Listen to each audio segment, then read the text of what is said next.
is your identified student learning targets?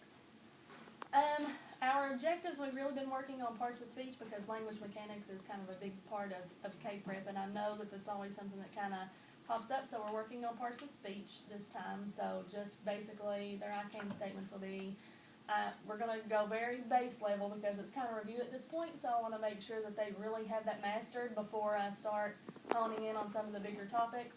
So I can identify different parts of speech and just making sure that they can take different words, pick out the parts of speech, or find words in a sentence and do it that way. Okay, good.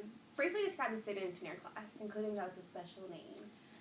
So in this class I've got 23 kids.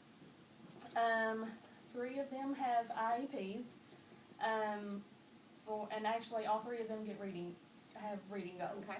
I also have in this class, there are 6 kids in our RTI program.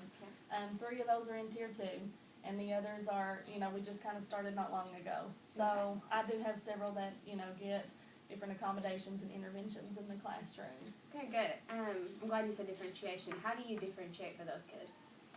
I always try to make sure that I do daily small groups. So I start off with the whole group lesson and just kind of review and go over our learning targets and make sure that they know what they're doing. And then after we do whole group, then I always break into small groups, and that's where I get a lot of differentiation into my classroom. Like when the kids are sitting at their seats, while I'm pulling small groups, their work will be differentiated at their desk.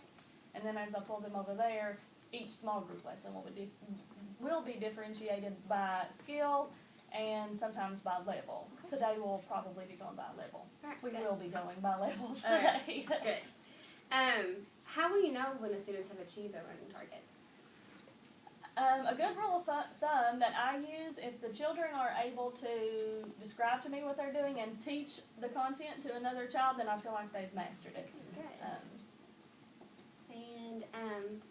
What would you want me to specifically observe during this lesson? I'm really focusing on technology and incorporating into a classroom. Obviously, in today's times, kids are, just so intrigued by and engaged with technology. So I want to try to make sure that I'm incorporating that into the classroom because sometimes it's easy to kind of leave that part off. So I want to make sure that I incorporate that well into my whole group lesson and then into my small group lesson too. And one last question. What professional development have you attended in recent years to help with this lesson? I've really made sure that technology is a part of my professional growth plan, and I've attended several professional developments over that. We have access to PD360, so I've done some of those lessons on there individually, apart from what I've signed up with through the school. I've done several technology PDs about using our LearnPads, incorporating just a regular iPad into lessons, using the GradeCam and things like that. I've done professional development sessions over all of that. And also I'll be going to Tech Day this summer. So, Awesome. Thank you so much. No problem.